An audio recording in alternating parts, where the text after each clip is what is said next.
It is Countess back with another video for you on a lovely Saturday afternoon. I apologize for any sort of background noise. I had to bust out my heater. I have a little space heater in this room that I'm using because it's away from the rest of the fam, and I can actually talk and hopefully not be interrupted this time. So I have a space heater going on in the background. It has gotten so cold in the last 3 days. Yeah, just wasn't expecting it. It's like, can we please enjoy fall just for a little while before, the snow and the wind and the coldness comes? No, we can't. But anyways, guys, I'll put all my personal bitching to the side. And again, I am so blown away by all of my new subscribers. Wow. I know a lot of you have found me through Mike Williams and his Sage of Quay. And again, I have told him repeatedly how grateful I am of his support. And he actually told me that he's glad that somebody else is out here talking about this stuff.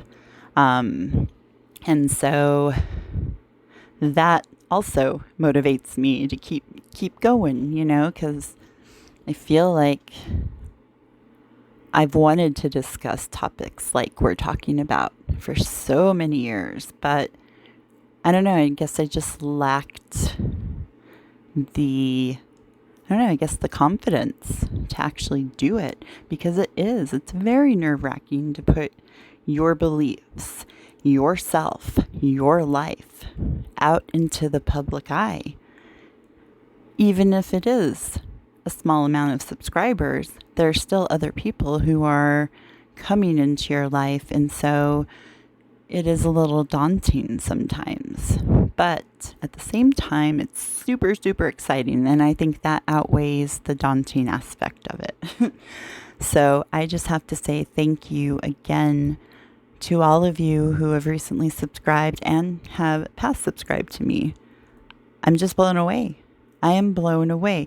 Yesterday, so when I edited my video Thursday, I had 60 subscribers. No, I'm sorry, I moved up to 62 subscribers.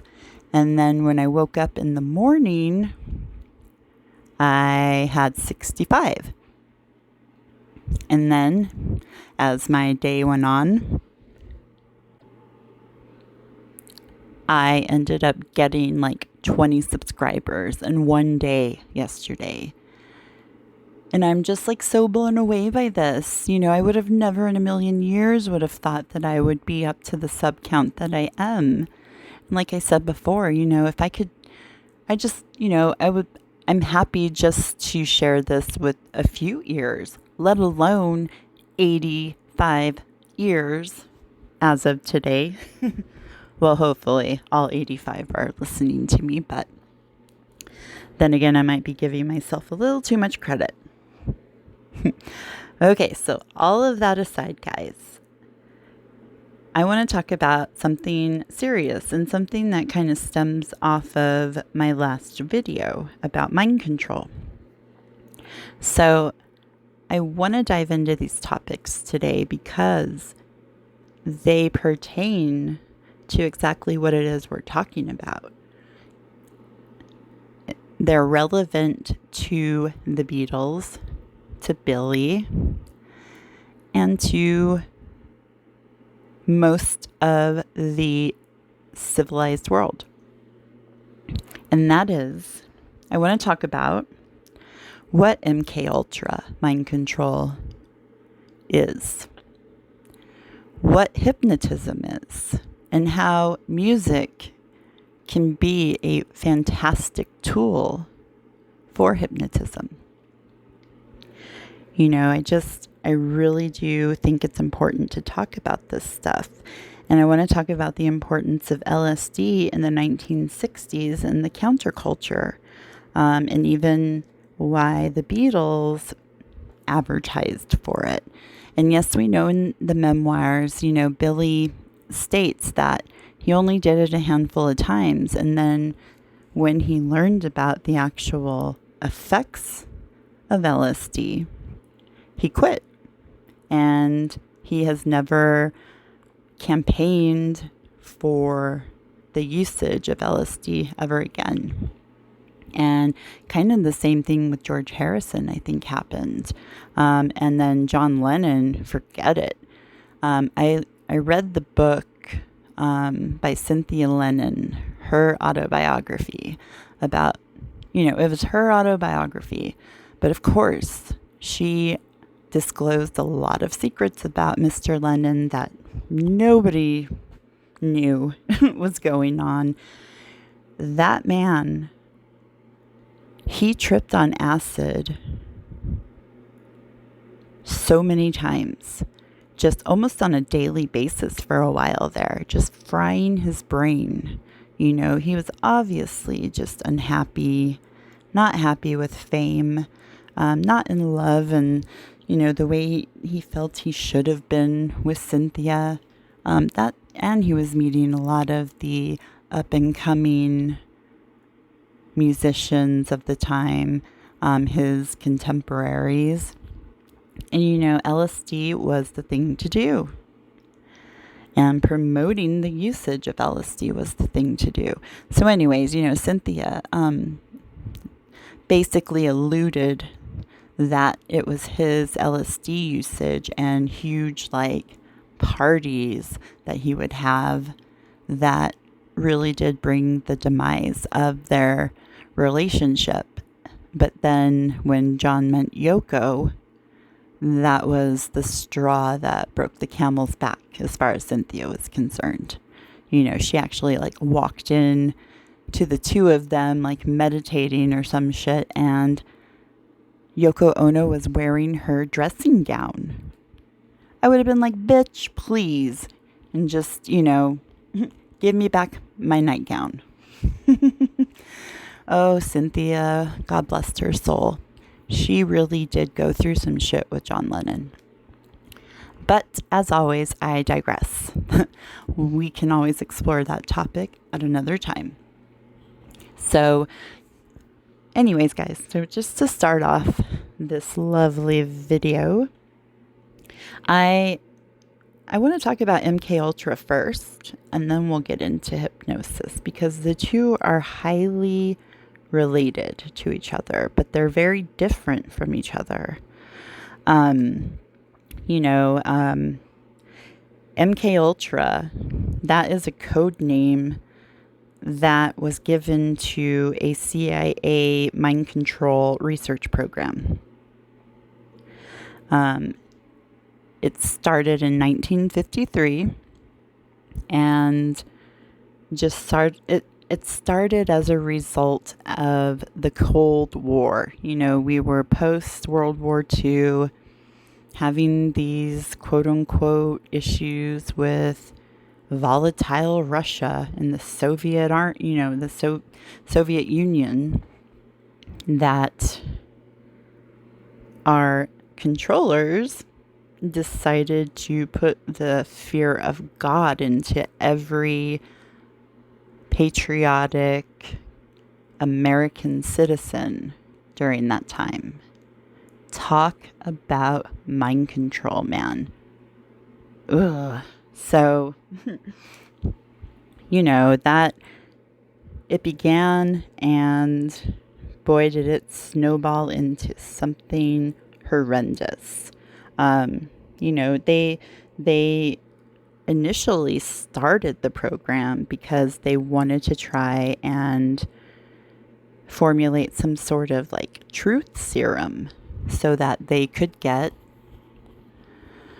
Russian spies or any country's spies to talk, and even when torture wouldn't do the job, I think that was the most frustrating to them, is that a lot of loyalty to one's country made it difficult for our military, the military / governments to actually know the true reasons of why these people were around in our country.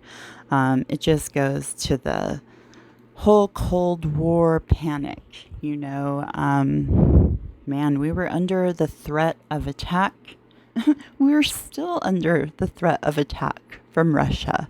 Things have not changed that much. Or, I'm sorry, we're supposedly still under the threat of Russia. And supposedly we're under the threat of Russia back in the 1950s and 60s. That's why we started a war in Vietnam that we shouldn't have. Anyways, okay, so, the CIA wanted to see if they could control a person's will, see if a person would negate their instinctive abilities. They would not be able to execute their own free will. They aimed to reprogram the brain to formulate like Manchurian candidates, to know how they could possibly break an individual to get the information that they wanted out of them. And so, these experiments just started all in the name of science, country, and research, right? 6% of the CIA's budget was pumped into the MKUltra program. They wanted to be able to break any like opposing force, any opposing will, and that way they could make the quote unquote perfect soldier, like a Superman, who would not give in to torture, even the most brutal of torture, under mind control. And when they talk about brainwashing, the term brainwashing, it is a literal washing of one's programmed brain.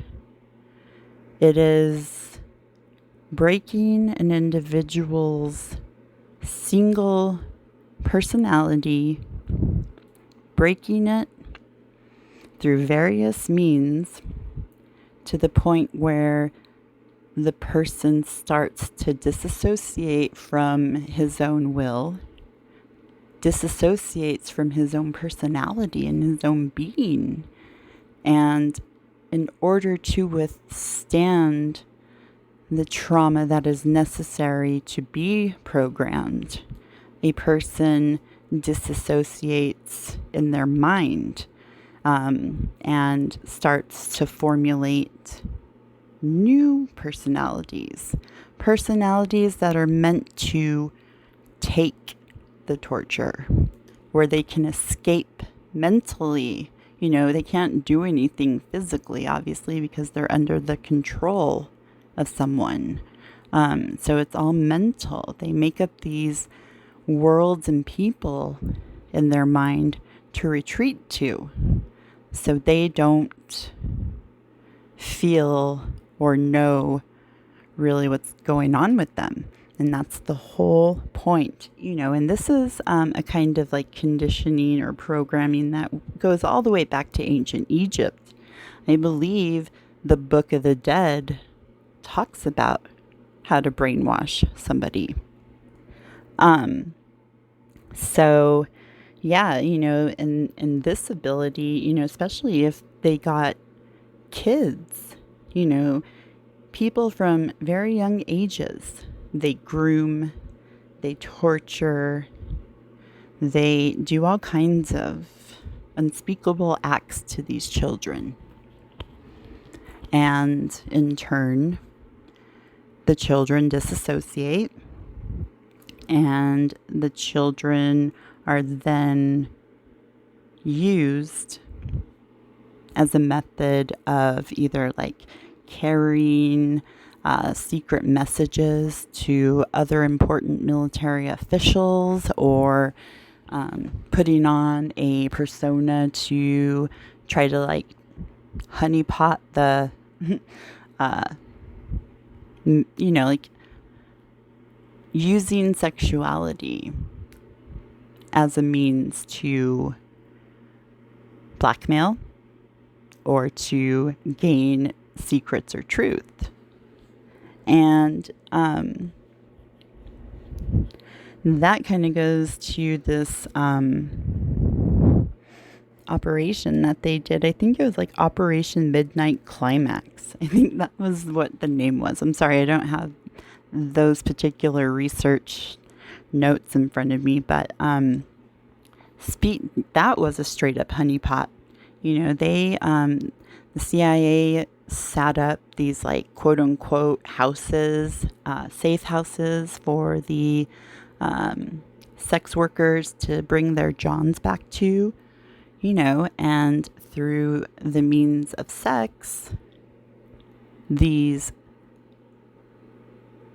sex workers would trick the men and bring them back to this house where, the CIA had it all wired up and bugged, and, there's two-way mirrors everywhere. There's, cameras and the freaking clock. There's just, audio bugs everywhere.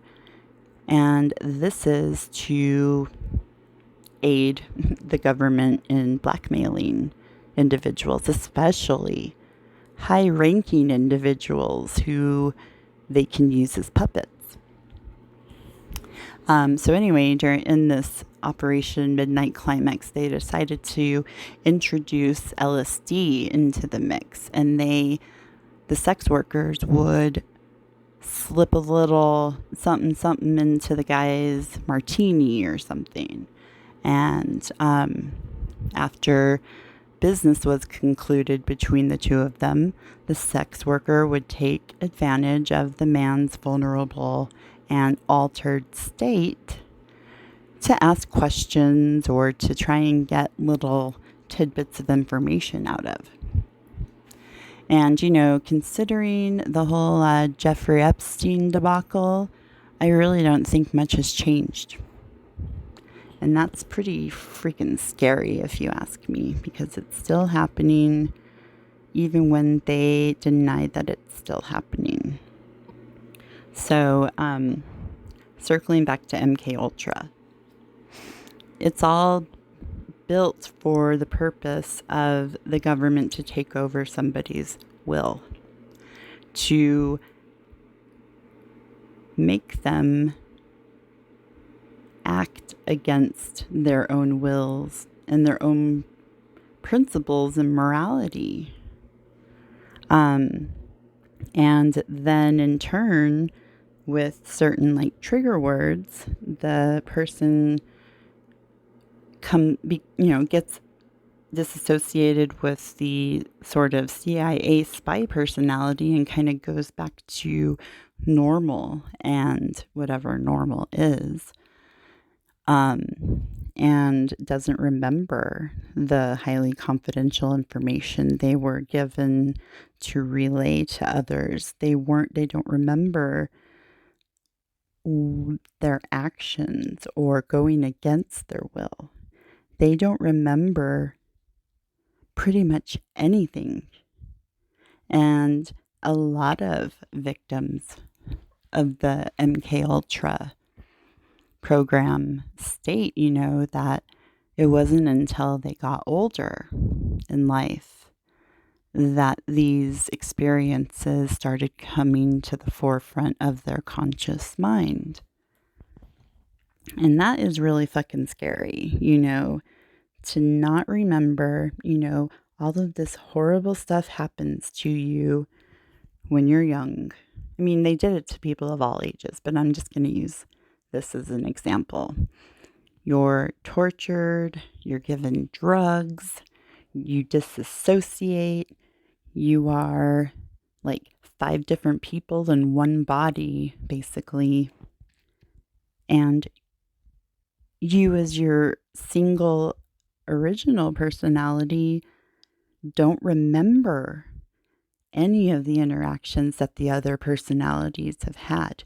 It's like they become aware that those other personalities are there, but they don't retain the memories, or they repress the memories, just like they repress the trauma. So it's a really, really clever way for high-ranking military officials, high-ranking government officials to get information around the world, basically.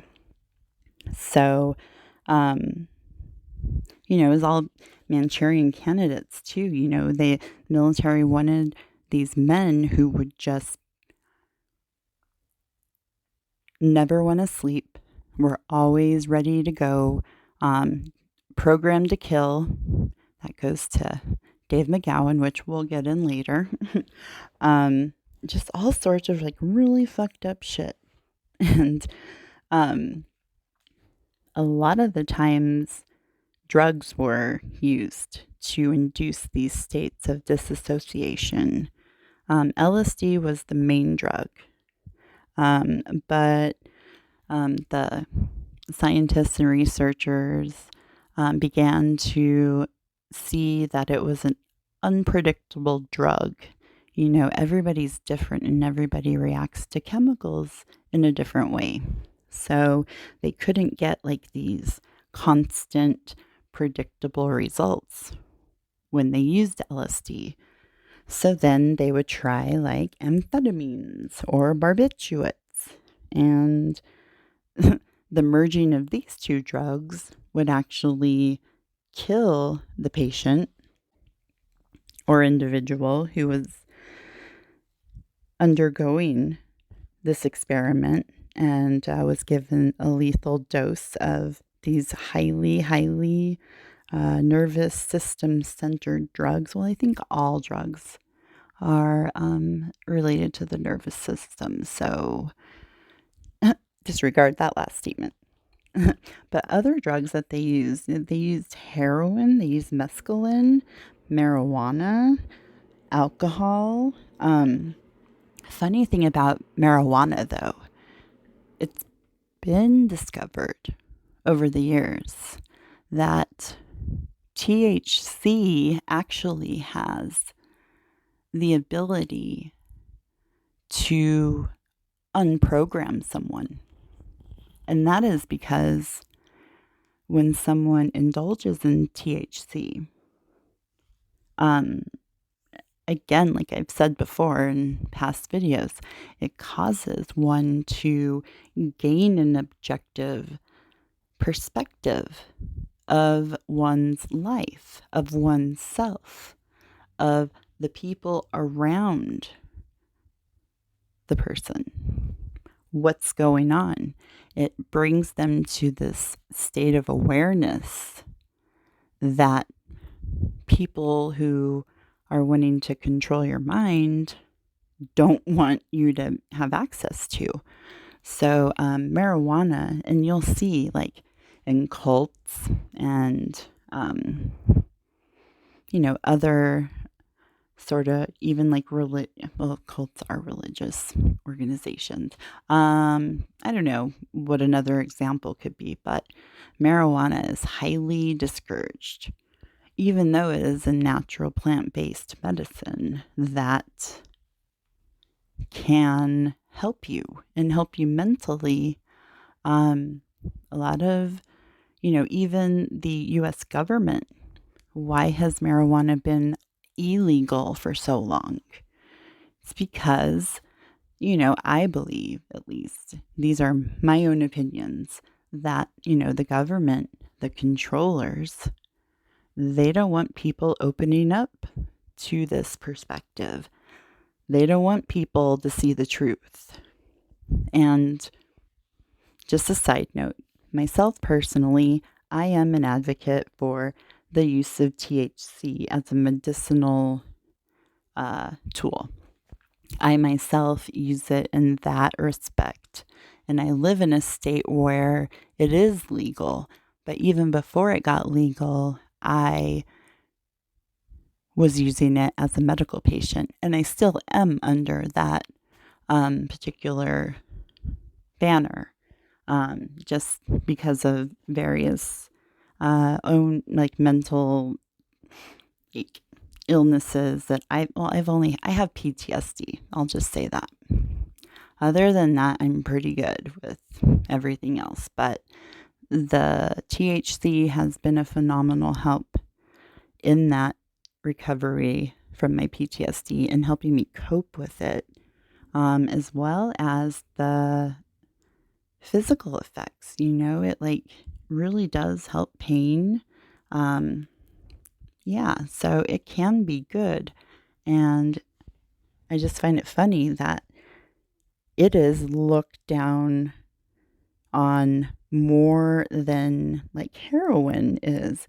Reefer madness, right? Ooh, the horrible dope fiend. They're going to come in and steal everything you have just to go and buy a joint off the street. No, of all the potheads I've known in my lifetime so far, no, I've never seen marijuana invoke violence or anything but maybe wanting to steal your extra ding dong because the munchies have set in. Again, I do digress. So, the MK Ultra program was, it was eventually noticed by the civilian world, and obviously civilians were outraged, and the victims of the MK Ultra experiments, who were lucky, I don't know if it was lucky or not, but they were still alive. They came out and went all the way up to Congress to shout to the world what had happened to them under these quote unquote scientific research experiments. So they quit, quote unquote, the program back in the 70s sometime. But I think all of us who are listening right now know better and know that these mind control tactics are still being used, and children are still being groomed and programmed to become these people later in life who execute the will of the controllers. So this is like what Billy went through, in memoirs. It tells us, Billy had his like destiny spelt out for him before he even came out of the womb. He was destined to hold a high position in society. And when he was born, and got a little bit older, like 3 or 4, they started to notice that he was a musical prodigy, that he was really he took to music naturally. And so that was the course that he had gotten set off on, was to be an important musician / artist in society who had a lot of power and a lot of say-so over things that happen. And in turn, he contributed to a lot of these changes and things that happened. So usually,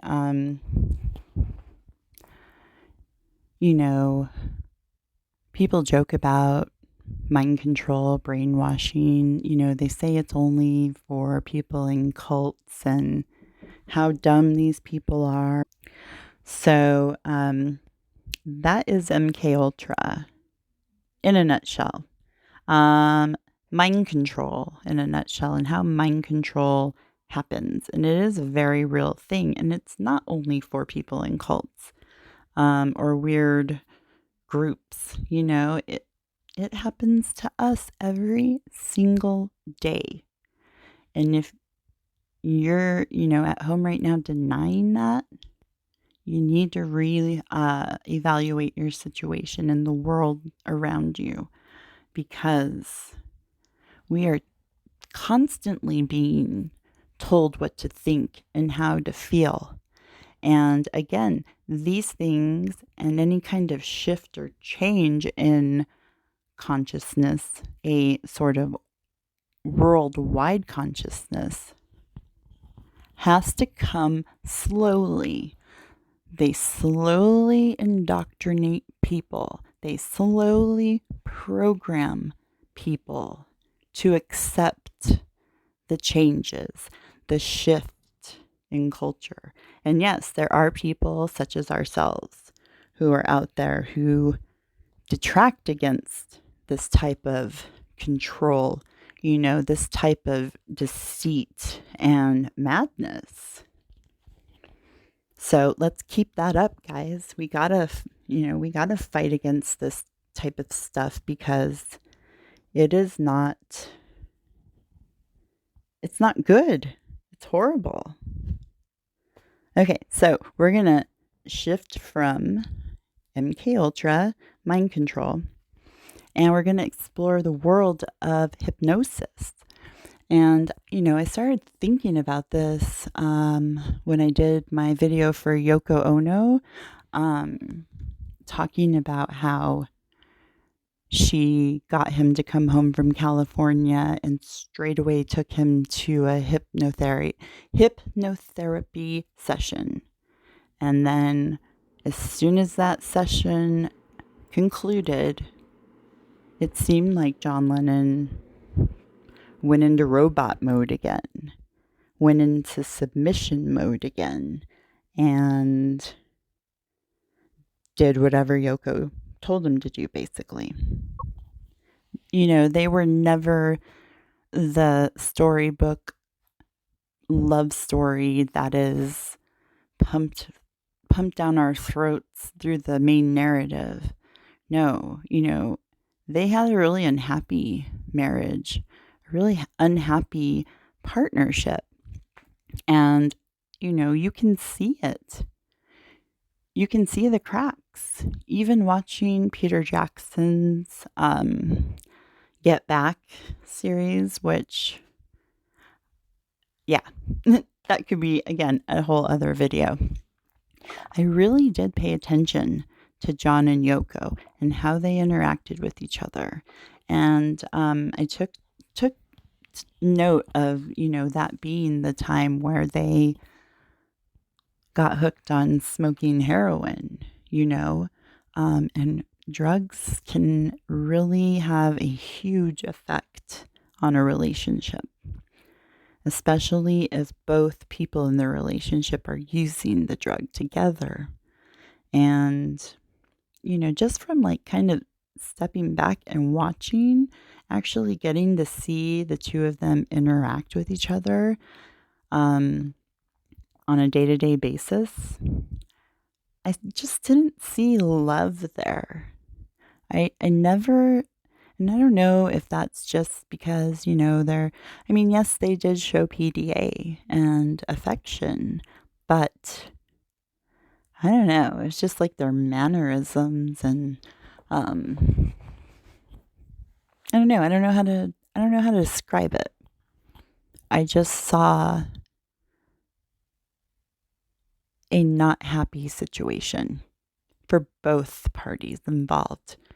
And yeah, they were also getting a whole lot of shit because John left Cynthia and Julian to go be with this woman who just kind of seemed to come out of the woodwork. Why did she come out of the woodwork? That's what I want to know. Okay, so, this is going to be a long video if I don't stop babbling. So, let's go to hypnosis.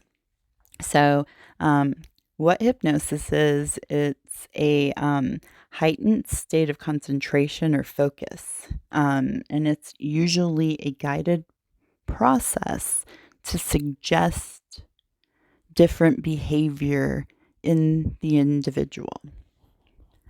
However, I'll get to that in a minute. Hold on. So what it is that when you sit down at a hypnotherapy session,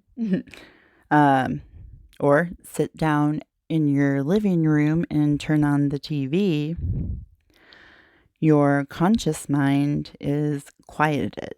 So you don't have to think. You just have to watch or listen and get pulled into that. No thinking is required. That sounds like meditation to me, Mr. What was his, the yogi that took them all to India? You know, that whole bit about meditation and just turning off your mind. Yeah. Here we go. We're going down that hole. So you're able to tap into the part of your brain where your thoughts, beliefs, perceptions, sensations, and behavior originate. And in this state, you're more open to guidance, to modify or replace the unconscious thoughts that drive your current behavior. So it's all about, it's a method to try and change somebody. But this is where it differs from MK Ultra mind control, whereas the person who is being hypnotized, they still have access to their free will, to their own moral compass, to their own person, whereas the mind control victim has none of that and has been totally reprogrammed by a crazy wizard and is not themselves, cannot do anything that the crazy wizard doesn't command. The best way I can think to describe it. It's also been a state that's been called deep sleep. You're influenced but can't be made to go against your will, and you don't release any information in this stage. You still have control over your behavior. It's hypnosis makes suggestions retainable, but the subject is left to their own free will. And this is used for like helping people with PTSD, with panic attacks, anxiety, even helps people supposedly to like lose weight or quit smoking, sleep better. Even like pregnant women do it. I do believe the the new Princess of Wales, Catherine, I believe she went through some hypnotherapy sessions when she was pregnant and had a lot of morning sickness. I just wonder how that went. So hypnosis is completely different to mind control. But they are so similar. They're different because of the fact that in hypnosis, one can access their free will and can execute their own behaviors, whereas with mind control, they have no access to their will, and they have no access to their behaviors or their feelings even, so they're different that way, but they are also the same, meaning that they're methods that have been used to try and control people, to control someone. So with that thought, I want to move into musical hypnosis, and this relates back to my last video. Music is a form of hypnosis. Music is music because it follows like an arranged pattern of like chord progressions or, harmonies and melodies. And without this type of structure and the ability to pull a person in by combining these chord progressions and melodies, harmonies, it pulls a person into focusing on that, listening to what is being played for them. And it is definitely a tool used to affect a person's mind. People like to laugh it off and be like, oh no, you're crazy. Like, music doesn't do that. Nobody would try to control me or would try to, like, put in subliminal messages or reverse backmask messages into their records just to try and affect me. No way. Well, yeah, it is true, and it's really fucking scary too, because I think all of us in some capacity love music. I myself, I cannot live a day without music. I have to have music in my life. And so I think about my own hypnosis and my own being in a trance when I listen to music.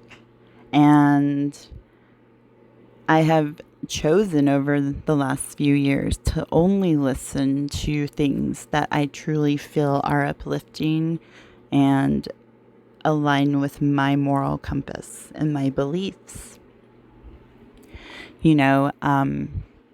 Without the chord progressions and without the harmonies and melodies, it's just noise, and so our brains want to block out the noise. When they're all put together, like in a song, it makes us want to engage and it makes us want to focus, and we embrace it. So, music is like probably in the modern day, like the number one way for anybody to get their message across. In our brains, only 10% of our brains is the conscious mind. The other 90% of our brain is the subconscious mind, which takes over the majority of our brain. And that's just crazy. We think we have access to a lot more in our brains, but we don't. The subconscious rules over everything. And that's why they try to tap into your subconscious through hypnosis. And even mind control, because they teach people how to compartmentalize and how to bury certain reactions. Okay, so this just goes back into the whole thing with memoirs, and I am going to link it up to conclude. Hypnosis in music is 100% effect. All music is hypnosis, and all musicians are hypnotists. Music is a form of hypnosis, and it's intended to have the individual disassociate and allow suggestions or guidance to flow into their subconscious mind. Yet they still have the ability to access their free will and either decide, yes, I want to take the advice or the suggestion, or no, I'm not going to do that. I'm going to do my own thing. They still have a choice. Mind control victims, on the other hand, do not, until they've learned to unify their personality with all of the dissociated personalities. It is just such a sad thing.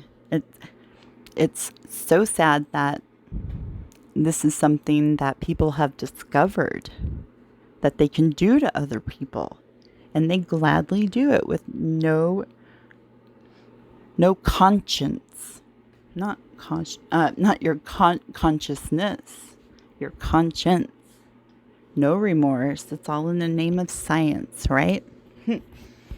Right.